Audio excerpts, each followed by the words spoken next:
To access the deeper parts of the music library, you have your two soft keys here on the bottom that are on the screen.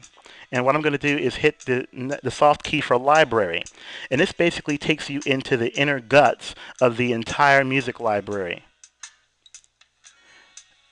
Now, as you can see, the scrolling mechanism that resembles the iPhone, it sometimes works and it sometimes doesn't. It pretty much is an on and off kind of experience when you're using this. You can either use your fingertip or the tip of the stylus to navigate between all of these different tracks that are available. And if you happen to come across one, you just go ahead and choose it. And then it immediately pops up on the home screen to play.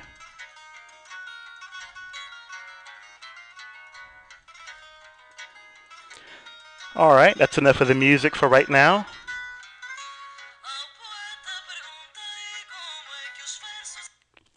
You can also control the play and the pause button by way of the central select key.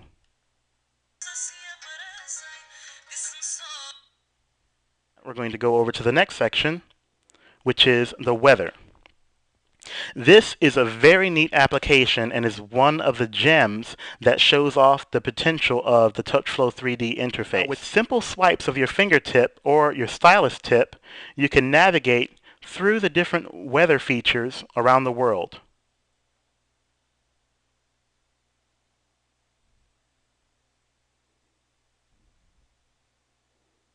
Very cool. Now, unfortunately, there isn't a place that I have listed that has rain, but when it's raining, you can actually see the water droplets falling onto the screen, and then eventually, after a quick second, you have a windshield wiper that comes and wipes the entire screen.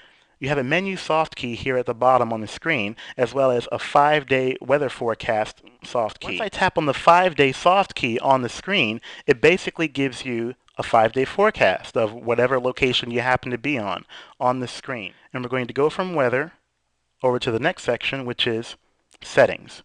And basically this is your typical, access to any kind of under the hood settings that affect the phone's performance. Now, the last section of the TouchFLO 3D interface is the program section, and this basically gives you quick access to all of your favorite programs directly from the desktop. Okay? And as you can see, the scrolling effect is working just fine. And you also have 6 available boxes in which to put your favorite applications. The soft key basically opens you up to all of the programs. And you can launch any of the programs on your phone from this listing. This will be a perfect time to show you guys the Opera mobile browser. The first thing that you're usually brought to on the Opera mobile browser is the HTC home screen, which is basically a searching field. We're going to click on history and go to a previous page that I visited the day before. Let's go to YouTube for the HTC Touch Pro. Now, as you can see with Wi-Fi, the speed, it's not lightning fast, but it's basically more tolerable than using just the Edge network.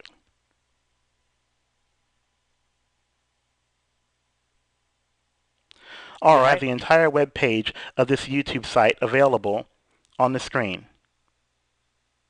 And unfortunately, Opera Mobile on the HTC Touch Pro does not support Flash, so the video will not be playing on this screen. Now, once I double tap on a certain area, it actually zooms into it and then renders the text to where it fits the screen for easier reading. And then you tap it twice again to zoom out. You can also control your zooming by putting your finger on the touch-sensitive ring, and I'll show that to you right now.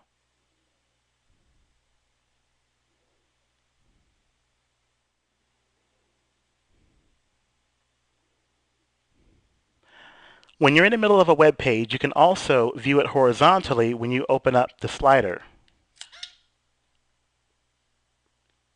And it usually is quick about rendering itself into the horizontal orientation.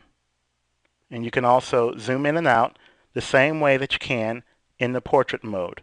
And the scrolling effect does work pretty smoothly as well.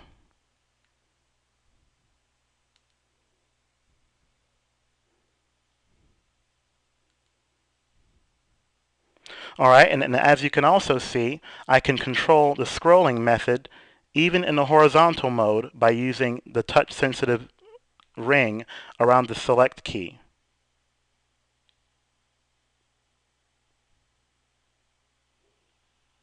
Okay? One unfortunate aspect about the HTC TouchFLO interface is that even though it can run just fine on the portrait mode, when you put the phone into landscape mode, it's a different story. It instead gives you a screen filled with icons for quick access. And you can select either one of these icons with your fingertip or your stylus. In my opinion, this is a shame, especially due to the amount of money that you're spending for such a device. Now, another unfortunate part about this device is that there is no quick access to the camera. There is no camera shutter button located on the exterior of the phone. Being that we don't have quick access to the camera, the only way to get to it is through the program launcher. So we're going to select camera, and here we go. Okay, when you first open up the camera mode, it takes you into a horizontal orientation to be able to use the screen to shoot video or to take still pictures. Now, if you take your fingertip and tap onto the screen itself, it shows you the zooming feature on the side here, as well as the X button to take you out of the application. Down here you have three icons. This icon here basically takes you into the picture gallery. Okay? The icon here at the bottom basically gives you different capture modes. You have your panoramic, you have your video, you have your photo, and you have other modes that are available. Now the next icon is basically your settings menus that allows you to control brightness and your resolution and so on. While you have the settings appearing on the phone, you can also control the zooming action with the touch-sensitive ring on the side here. As you can see, the zooming action is not instantaneous by any means. So what you're going to have to do is use the touch-sensitive ring, look at the cursor on the side of the screen here, and then basically wait for the phone to catch up to your zooming command. Autofocus is done by basically holding your finger onto the button and not pressing it. At that point,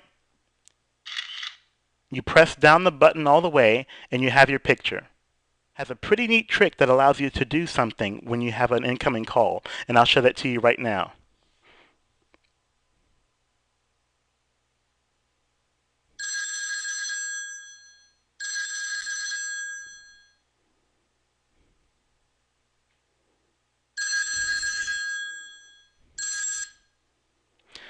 Now, in case you guys didn't notice, what I've just done was I've silenced the ringer by simply turning over the phone onto its face, onto a flat surface. That's basically it. My home screen is currently showing that I have 3 missed calls, when before I only had 2. And the notification light is active. Now for those people in the US who subscribe to AT&T service, if you're looking to go with this device, I suggest that you hold off and do not go for this one quite yet. This particular model is not optimized for AT&T 3G. Now that means you're going to have to deal with the edge network in order to get any kind of data content downloaded to your phone. I have heard rumors that AT&T will adopt this particular model and call it the AT&T Fuse. That's F-U-Z-E. Now, if or when that does happen in the near future, there is no doubt in my mind that AT&T will optimize this device to work with their 3G network. Well, I believe that's basically all for today as far as what I can show you guys with this phone. With that note, I hope that my review has helped out a few of you, if not all of you, and I look forward to making more videos in the near future. Take care and stay safe.